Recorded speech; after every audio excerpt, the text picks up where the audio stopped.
तो यहाँ पर एक बहुत अच्छी बात आपने बोला। बहुत ऐसे पेरेंट्स होते हैं ना जो बहुत ज़्यादा प्रेशराइज कर देते हैं। मैं यस जानता हूँ कि उनके पास भी बहुत ज़्यादा लोग प्रेशराइज उनके ऊपर भी करते हैं। Yes sir, yes sir. Support के बिना सर कुछ नहीं होता। पेरेंट सपोर्ट अगर रहेगा तो सर बच्चा कुछ भी कर सकता है। सिविल इंजीनियरिंग के कुछ ऐसे इंपॉर्टेंट सब्जेक्ट बच्चों को आप बता दीजिए जो बहुत ज़्यादा इंपॉर्टेंट हो सिलेक्शन के लिए।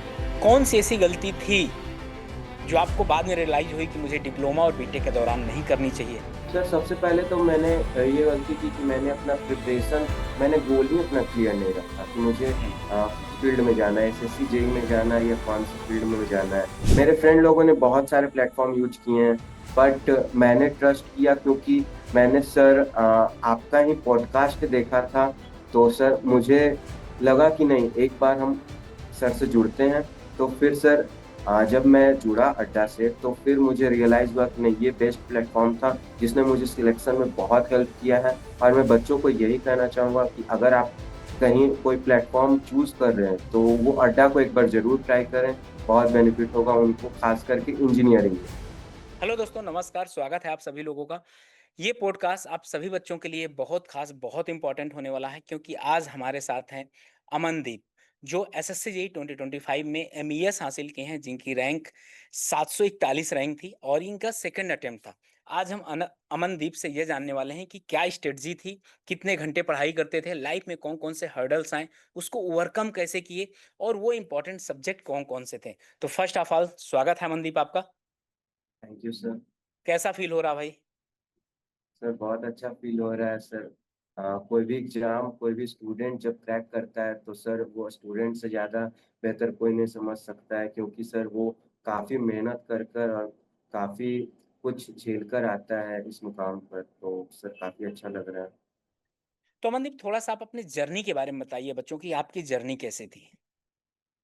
Sir first of all sir मैंने अपना डिप्लोमा केकी यूनिवर्सिटी से किया।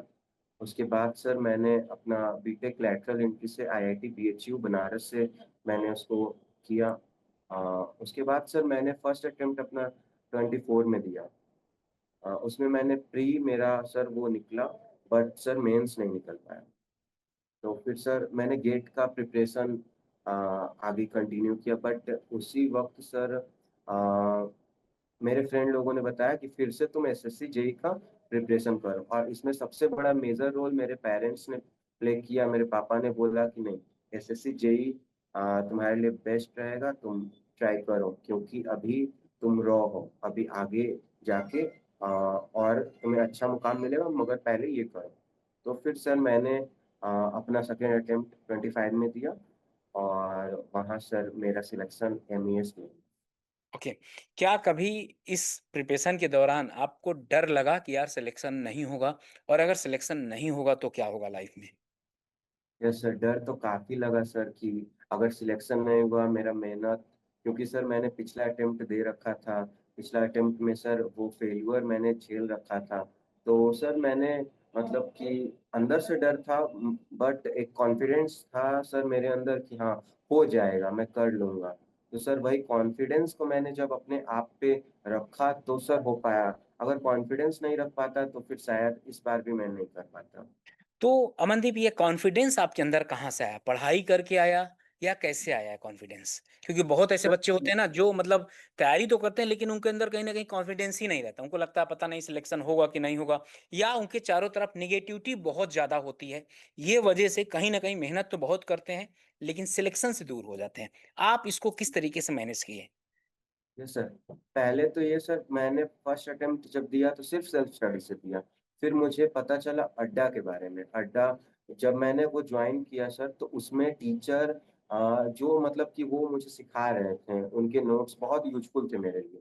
तो सर उनके नोट्स से जब मैंने पढ़ा तो फिर मुझे कॉन्फिडेंस आया कि हाँ, यहाँ हो सकता है कुछ। फिर मैंने अपने पेरेंट्स, खास करके मेरे पापा जो मतलब कि बहुत मुझे सपोर्ट करते हैं, और उनके ही सपोर्ट से मतलब कि मैं कर पाया, क्योंकि इस बार प्री जब मेरा 25 में निकला तो फिर मैं सोचा कि नहीं, नहीं दूँगा। मैं तो ये सोच लिया कि मैं मेंस ही नहीं दूँगा, क्योंकि मेरा कहीं और मैं शिफ्ट हो रहा था। मैं आईईएस का प्रिपरेशन के लिए मैं शिफ्ट हो रहा था, मगर उन्होंने मुझे मोटिवेट किया कि नहीं, दो एग्ज़ाम जब निकला है तो दो। तो सर बेसिकली 2 ही लोगों को मैं श्रेय देता हूँ, एक तो अड्डा को और दूसरे मेरे पापा को। बिल्कुल। तो अच्छा, एक चीज़ मैं यहाँ से पूछूँ कि आपने सीबीटी 1 में आपके कितने मार्क्स थे? सीबीटी 2 में कितने मार्क्स हैं, याद हैं आपको? सर सीबीटी 1 का याद है, 2 का नहीं याद है मुझे। सीबीटी 1 में सीबीटी कितने? 1 137.25 अच्छा, यहाँ पर हाँ। जैसे कि सीबीटी 1 के पेपर में टेक्निकल और नॉन टेक्निकल दोनों आता है। आपने किस तरीके से उसको मैनेज किया? Sir first of all sir मैं पहले लॉजिकल रीज़निंग वगैरह के पीछे नहीं भागता। मैं पहले जो मेरा मेन फ़ोकस रहता है वो सिविल इंजीनियरिंग के पीछे ही था। तो मैंने पहले सिविल इंजीनियरिंग का क्लियर किया, तो मैंने देखा कि 65 से 70 के आस-पास मेरा क्लियर है कि हाँ, इसमें हो जाएगा। फिर मेरा लास्ट अटेम्प्ट मैंने रीज़निंग के पीछे दिया और रीज़निंग मेरा पहले से ही काफ़ी मज़बूत रहा है। तो सर रीज़निंग में भी मैंने अच्छा स्कोर लगभग 40 टू 42 के आस-पास मेरा हुआ था। मगर मेरा सर उम्मीद से कम था, क्योंकि मेरा हाँ, बिल्कुल। 48 बस होना चाहिए था। हुँ। ये बस यही सर। पहले जो मजबूत रहता है सर वही करना चाहिए लोगों को। पहले बिना प्रिपरेशन के लोग पहले रीज़निंग पकड़ लेते हैं या कुछ नहीं सर। मेरे हिसाब से ऐसा नहीं होना चाहिए। अच्छा मनदीप, सिलेक्शन के लिए कितने घंटे आप पढ़ाई करते थे? बच्चों को कितने घंटे पढ़ने चाहिए? यस सर, सिलेक्शन के लिए सर पढ़ाई का ये कोई ये नहीं है टाइम लिमिट। जितना देर आपको लगे कि हाँ, आप अपना कैच अप कर सकते हैं, कि हाँ, इतना आपके लिए बेनिफिट है कि हाँ, इतना में हो जाएगा। बट सर मेरे अकॉर्डिंग 6 से 8 घंटे मिनिमम पढ़ना चाहिए बच्चों को, कि हाँ, मेरा भी यही रहा था कि 6 से 8 घंटा मैं भी देता था। बट फ़ोकस मेनली रहता था कि हाँ, मैं कैच अप कर पाऊँ, कि हाँ, इतना में मेरा हो जाएगा। सिविल इंजीनियरिंग के कुछ ऐसे इंपॉर्टेंट सब्जेक्ट बच्चों को आप बता दीजिए, जो बहुत ज़्यादा इंपॉर्टेंट हो सिलेक्शन के लिए। Yes sir. सबसे पहले सर बिल्डिंग मटेरियल बहुत बिल क्वेश्चन्स आते हैं सर। वो उसके बाद सर जियोटेक, आरसीसी, सोम, ये सब सर मतलब कि मेजर सब्जेक्ट हैं जो क्वेश्चन इससे बनते हैं। अभी सर पिछले साल ट्रांसपोर्टेशन से भी अच्छे खासे क्वेश्चन्स बने थे। इरिगेशन भी अच्छा आ गया था, स्टील भी अच्छा आ गया था सीबीटी 2 यस में। Sir, yes sir. तो सर पहले तो प्री पे फोकस होना चाहिए। अगर प्री निकल जाए तो फिर उसके लिए उसके बाद तो सर स्टील वगैरह स्ट्रक्चर पेपर मजबूत रहना चाहिए। हुँ। तो अच्छा, यहाँ पर जैसे मैं आपसे बात करूँ तो आप सबसे पहले कॉन्सेप्ट अपना क्लियर किए, यस, पीवाईक्यू लगाए, टेस्ट यस सीरीज़ सर। दिए। तो अगर मैं आपसे पूछूँ कि कॉन्सेप्ट कितना ज़्यादा इम्पोर्टेंट है सिलेक्शन के लिए, वन बाय वन बात करते हैं। तो आप पहले बताइए कॉन्सेप्ट कितना ज़्यादा इम्पोर्टेंट है? सर कॉन्सेप्ट तो सर मतलब कि कॉन्सेप्ट अगर क्लियर नहीं होगा तो एग्ज़ाम ही नहीं हो पाएगा। मतलब कि एग्ज़ाम में आप बैठिएगा मगर आपका वो फुलफ़िल आप नहीं कर पाइएगा नीट जो क्वेश्चन आपको दे रहा है। तो सबसे पहले सर कॉन्सेप्ट क्लियर करने के लिए आपको क्लास नोट्स ज़रूरी है। क्लास नोट्स अगर आप अच्छे से किए हुए हैं तो आपका कॉन्सेप्ट क्लियर रहेगा। और उसके बाद सर सेल्फ स्टडी, रिवीज़न का सबसे बड़ा रोल हुँ, होता है हुँ। इसमें। रिवीज़न आप जितनी बार करिएगा उतना ही आपके लिए अच्छा है। अगर आप रिवीज़न नहीं कर रहे हैं तो फिर सर वो कोई बेनिफिट नहीं होगा, उस स्टडी का कोई बेनिफिट नहीं होगा। जैसा कि मैंने ही अगर अपनी बात करूँ तो मैं रिवीज़न एग्ज़ाम देने से 2 घंटे पहले तक मैं रिवीज़न करके पूरा गया कि नहीं, रिवाइज़ करना बहुत इम्पोर्टेंट है। लेकिन यार, जब कॉन्सेप्ट पढ़ते हैं तो भूल भी जाता है, क्योंकि आपको भी पता है सिविल में इतने ढेर सारे सब्जेक्ट हैं। तो आप उनको किस तरीके से याद रखें? सर देखिए मेन पॉइंट्स जो हैं उनको एक जगह नोट्स बना के रखना है। उनको कम से कम डेली सुबह-शाम एक बार तो कम से कम देखना ही देखना है। जैसे फ़ॉर्मूला वगैरह हो गए, तो हुँ। फ़ॉर्मूला का चार्ट अलग मैं प्रिपेयर रखता था। स्टील के हो गए, आरसीसी के हो गए, जियोटेक के हो गए, तो मैं फ़ॉर्मूला का चार्ट अलग रखता था। तो फ़ॉर्मूला बेस्ड क्वेश्चन भी बहुत सारे रहते हैं। सिविल इंजीनियरिंग में बेसिकली उन्हीं का मेजर रोल तो उन्हीं चीज़ का होता है। ओके। न्यूमेरिकल से आपको डर लगता था? यस सर, न्यूमेरिकल से डर लगता था और उसके लिए मैंने फ़ॉर्मूला पे फ़ोकस किया। अगर फ़ॉर्मूला मेरा क्लियर रहेगा, तो न्यूमेरिकल बहुत ईज़िली सॉर्ट आउट कर पाऊँगा, यही मेरा फ़ोकस था। ओके। तो इसके आगे भी कुछ आप सोचे हैं कि एसएससी जेईई ही आपका फाइनल डेस्टिनेशन है? इसके आगे भी आप अपने प्रिपरेशन कंटिन्यू रखेंगे? अगला गोल? प्रिपरेशन तो सर मेरा कंटिन्यू है। अभी मैं सर बीपीएससी एई के लिए प्लान कर रहा हूँ, बट मेरा मेन फ़ोकस आईएएस एग्ज़ाम है। ओके। सर तो आईएएस के लिए मैं प्रिपरेशन कर रहा हूँ और कॉन्फिडेंस है और सपोर्ट है फैमिली से कि आप कर सकते हो। तो मैं साल 2 साल जब तक हो मैं क्रैक करूँगा। अपने आप में कॉन्फिडेंस है। कि बेस्ट ऑफ लक यार आपका। आप बढ़िया तरीके से पढ़ाई करो, आपका सिलेक्शन बीपीएससी में हो, आईएएस में हो, फिर आप बच्चों को एक बहुत अच्छे तरीके से दोबारा मोटिवेट करिएगा। अगला क्वेश्चन मेरा आपसे ये है अमनदीप, कि बहुत ऐसे बच्चे हैं जो अभी कॉलेज गोइंग हैं, जो अभी कॉलेज जा रहे हैं, कॉलेज में फर्स्ट ईयर, जैसे आपने भी, आपके पास तो बहुत ज़्यादा एक्सपीरियंस है, आपने डिप्लोमा भी किया, फिर इसके बाद बीटेक भी किया है। तो कौन सी ऐसी गलती थी जो आपको बाद में रियलाइज़ हुई कि मुझे डिप्लोमा और बीटेक के दौरान नहीं करनी चाहिए? सर सबसे पहले तो मैंने ये गलती की कि मैंने अपना प्रिपरेशन मैंने गोल ही अपना क्लियर नहीं रखा कि मुझे हुँ। किस फील्ड में जाना है, एसएससी, जेईई में जाना है या कौन से फील्ड में जाना है। तो बच्चों को सबसे पहले ये अपना गोल को क्लियर रखना होगा। अगर उन्हें एसएससी, जेईई एग्ज़ाम में अपीयर होना है, अगर उसे क्रैक करना है, तो सबसे पहले उनको अपने सिविल इंजीनियर के बेसिक कॉन्सेप्ट को क्लियर रखना होगा। अगर उनका बेस स्ट्रॉन्ग होगा, तो वो आगे ईज़िली अपने एग्ज़ाम को क्रैक कर सकते हैं और कोई भी एग्ज़ाम को क्रैक करने के लिए सर बेस तो मज़बूत होना ज़रूरी ही है। तो यहाँ पर जैसे आपने बताया कि टेस्ट सीरीज़ के बारे में, टेस्ट सीरीज़ कितना ज़्यादा इम्पोर्टेंट है? आप किस तरीके से टेस्ट देते थे और कितने नंबर आप टेस्ट आपने दिए हैं याद हो तो? सर टेस्ट तो मैंने लगभग बहुत टेस्ट मैंने दिए हैं, उतना याद भी नहीं है मुझे। मैंने बहुत टेस्ट दिए हैं सर और मैंने अड्डा आपके प्लेटफ़ॉर्म पे तो मैं बच्चों को ये बोलना चाहूँगा कि अगर उन्हें कोई अच्छा मतलब कि प्लेटफ़ॉर्म नहीं मिल रहा है, तो वो अड्डा के साथ जुड़ें। यहाँ उनको टेस्ट सीरीज़ भी बहुत अच्छा मिलेगा, टीचर्स भी बहुत अच्छे हैं और ये मतलब कि बहुत ईज़िली और ईज़ी लैंग्वेज में समझाते हैं ये बच्चे हुँ। लोग। तो सर टेस्ट सीरीज़ का बहुत मेजर रोल होता है बट सर बेस स्ट्रॉन्ग होगा तो टेस्ट सीरीज में भी बच्चे स्कोर करेंगे। मेन फोकस तो सर टेस्ट पर और एग्ज़ाम पर ही होना चाहिए। ओके, तो थोड़ा-सा हम रिवर्स चलते हैं। जैसे मैं आपसे पूछा कि कॉलेज गोइंग जो बच्चे हैं उनको क्या करना चाहिए? यस वो सर। आंसर पहले आप बताइए, उनको तैयारी कब से स्टार्ट कर देना चाहिए? First year, second year, third year, कब से करना चाहिए तैयारी?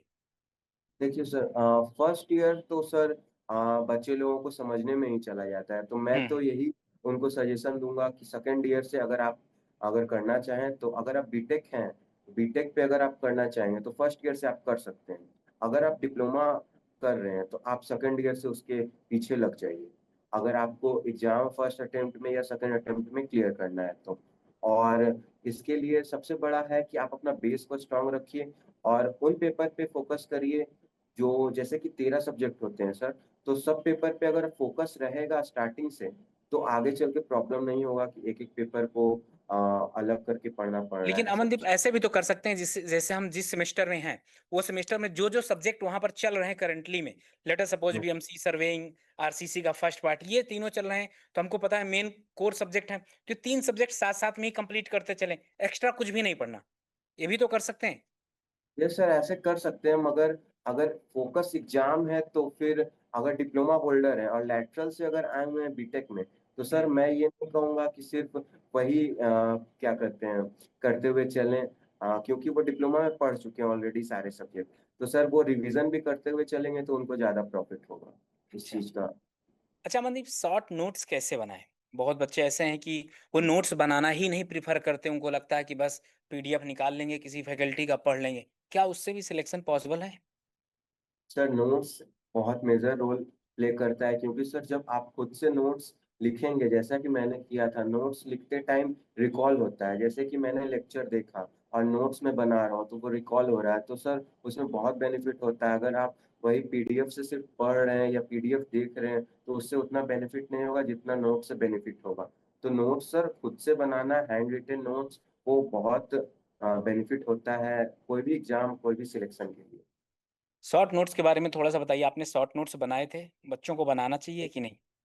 Yes shorts note sir short note basically sir formula हो गया या फिर अगर बीच में वैसा आपको कुछ मिल रहा है जैसे कि इम्पोर्टेंट है जैसे कोई भी लेक्चर सुनते हैं तो टीचर लोग बोलते हैं ये वीवीआई है या इम्पोर्टेंट क्वेश्चन है तो वो नोट कर लीजिए वो ज़्यादा आपको बेनिफिट करेगा और नोट्स जैसे कि आजकल चैट जीपीटी हो गया है तो अगर हुँ। आपको शॉर्ट नोट्स चाहिए तो आप पूरा मतलब कि जो आपने नोट बनाया है उसको डाल दीजिए, वो आपको शॉर्ट नोट बनाकर दे देगा, जो आपको ज़्यादा बेनिफिट करेगा। तो एआई का भी आप यूज़ करके कर सकते हैं। बिल्कुल, आपने यूज़ किया था?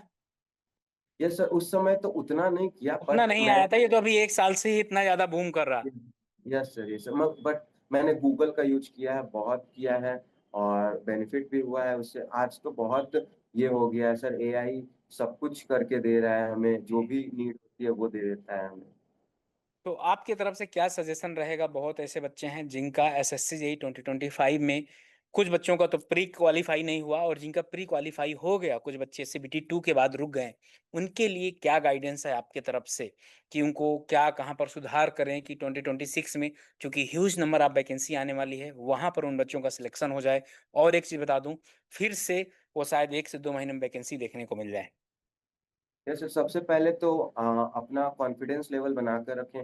अगर कॉन्फिडेंट रहेंगे तो ईज़िली वो एग्ज़ाम क्रैक कर लेंगे। उसके बाद सर फ़ोकस रखें इसमें नॉन टेक पे भी और टेक्निकल पे भी। क्योंकि सर अगर सिर्फ़ टेक्निकल पे जाएँगे तो फिर नहीं हो पाएगा सिलेक्शन, क्योंकि दोनों पे रखना ज़रूरी है। और एक कॉन्फिडेंस कभी भी छूटने ना दें खुद से, और ऐसे लोगों के साथ रहें जो पॉज़िटिव रहते हो, नेगेटिव लोगों के साथ नहीं रहें।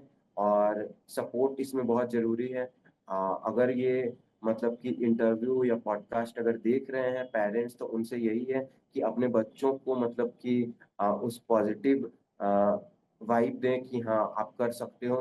क्योंकि नेगेटिव रहेंगे अगर खुद पेरेंट्स और बच्चे, तो फिर उनसे नहीं हो पाएगा। तो यहाँ पर एक बहुत अच्छी बात आपने बोला, बहुत ऐसे पेरेंट्स होते हैं ना जो बहुत ज़्यादा प्रेशराइज़ कर देते हैं। मैं यस जानता सर। हूँ कि उनके पास भी बहुत ज़्यादा, मतलब लोग प्रेशराइज़ उनके ऊपर भी करते हैं कि आपका बेटा इतने साल से तैयारी कर रहा, सिलेक्शन नहीं हुआ, बताओ उनका बेटा 2 साल से तैयारी कर रहा था, 52 एग्ज़ाम निकाल चुका। तो हमको दूसरे से क्या लेना-देना? हमको अपने आप पर कॉन्फिडेंट रखना है। ठीक है, ऐसा नहीं कि बच्चा अगर आपका मेहनत कर रहा है, तो उसको भी अपनी लाइफ़ सुधारना है। वो बिल्कुल सही डायरेक्शन में जा रहा है, कुछ बच्चों को छोड़ दिया जाए, जो कि गलत डायरेक्शन में जा रहे हैं। तो थोड़ा-सा आप लोग भी ट्रस्ट करिए अपने बच्चों को, फुल सपोर्ट करिए, सिलेक्शन तभी होगा। Amandeep, yes sir, yes sir. Support के बिना सर कुछ नहीं होता। पेरेंट्स सपोर्ट अगर रहेगा तो सर बच्चा कुछ भी कर सकता है। अगर जैसे पेरेंट्स आपके साथ सपोर्ट था। Yes sir, yes sir. अगर पेरेंट्स सपोर्ट नहीं करेंगे बच्चों को, तो फिर वो बाहरी दुनिया से क्या ही उम्मीद रखेगा कि हाँ, उसे कोई सपोर्ट करे। पेरेंट्स सपोर्ट ही सर सबसे बेस्ट सपोर्ट होता है, मैं तो यही मानता हूँ। अच्छा, आजकल ये भी हो गया है कि पेरेंट्स ज़्यादा बच्चों से उम्मीदें पाल लेते हैं कि पहली बार में तैयारी करने गया और 1 साल के अंदर उनको लगता है कि टॉप नॉच सिलेक्शन हो जाए। क्या ये बात सही है? यस सर, ये सही है, बट ये पेरेंट्स को समझना चाहिए कि हर बच्चा एक जैसा नहीं होता है, हर बच्चे का दिमाग एक जैसा नहीं होता है। बिल्कुल अगर सही कोई बात। बच्चा अगर कोई बच्चा पढ़ने में अच्छा है, तो वो स्पोर्ट्स में अच्छा नहीं होगा, कोई स्पोर्ट्स में अच्छा है, तो वो पढ़ने में अच्छा नहीं होगा। तो पेरेंट्स सबको एक नज़र से नहीं देखें। तो आप अपने बच्चों से पूछिए पहले कि वो क्या करना चाहते हैं। किसी भी तरह का कोई प्रेशर नहीं दें बच्चों को कि हाँ, आपको ये करना है, या फिर तुम नहीं कर पा रहे हो, क्यों नहीं कर पा रहे हो? वो दूसरे लड़का ये कर रहा है। ऐसा कोई तरह का प्रेशर नहीं देना चाहिए। अच्छा मनदीप, ये जर्नी का श्रेय आप किसको देना चाहते हैं? इस जर्नी का श्रेय ख़ास करके मेरे पापा को और मेरी मम्मी को, क्योंकि मेरी माँ ने बहुत स्ट्रगल सहा है। वो अभी भी मेरे ही मतलब कि भलाई के लिए और पूजा करती बहुत करती हैं, और पापा भी बहुत मुझे सपोर्ट करते हैं। डेली क्या मतलब कि जब मुझे ज़रूरत होता है कि हाँ, उनका फ़ोन खुद आ जाता है। क्या पता ये क्या अट्रैक्शन है या क्या, मम्मी या पापा का, वो मुझे खुद ब खुद खींच लेता है। एक तरह से जैसे कि डिपार्टमेंट में मुझे किसी चीज़ की ज़रूरत पड़ती है कि हाँ, मुझे सजेशन चाहिए। मेरे पापा उस फ़ील्ड से नहीं हैं, बट मैं उनसे सजेशन माँगता हूँ, तो वो ज़रूर हमको देते हैं कि हाँ, तुम्हें ऐसा करना चाहिए। ओके। और इंजीनियर सड्डा कितनी हेल्प किया इस सिलेक्शन के दौरान? मैं तो यही कहूँगा कि अगर कोई अ, मतलब प्लेटफ़ॉर्म है जो मैंने, क्योंकि मेरे फ्रेंड लोगों ने बहुत सारे प्लेटफ़ॉर्म यूज़ किए हैं, बट मैंने ट्रस्ट किया क्योंकि मैंने सर आपका ही पॉडकास्ट देखा था, तो सर मुझे लगा कि नहीं, एक बार हम सर से जुड़ते हैं। तो फिर सर जब मैं जुड़ा अड्डा से, तो फिर मुझे रियलाइज़ हुआ कि नहीं, ये बेस्ट प्लेटफ़ॉर्म था, जिसने मुझे सिलेक्शन में बहुत हेल्प किया है। और मैं बच्चों को यही कहना चाहूँगा कि अगर आप कहीं कोई प्लेटफ़ॉर्म चूज़ कर रहे हैं, तो वो अड्डा को एक बार ज़रूर ट्राई करें, बहुत बेनिफिट होगा उनको, ख़ास करके इंजीनियरिंग में। Okay, thank you Amandeep. आप बच्चों को आए बहुत अच्छे तरीके से गाइड किया, मोटिवेट किया। बच्चों, मेरा आप सभी बच्चों से यही उम्मीद है कि आप लोग भी इस बार बहुत अच्छे तरीके से पढ़ाई करिए। अभी आपके पास बहुत ढेर सारी अपॉर्च्युनिटी हैं, जैसे बात किया जाए आरआरबी जेईई आ गया, एसएससी जेईई भी आने वाला है। आप लोग बहुत अच्छे तरीके से कॉन्सेप्ट क्लैरिटी रखेंगे तो आप लोगों का भी सिलेक्शन हो जाएगा। Thank you Amandeep. और थैंक यू सर। बच्चों, आप लोग अपने डाउट्स ज़रूर कमेंट करके बताइएगा। ये पॉडकास्ट कैसा लगा, ये भी बताइएगा। बने रहें जीना अड्डा के साथ। Okay, bye bye and thank you.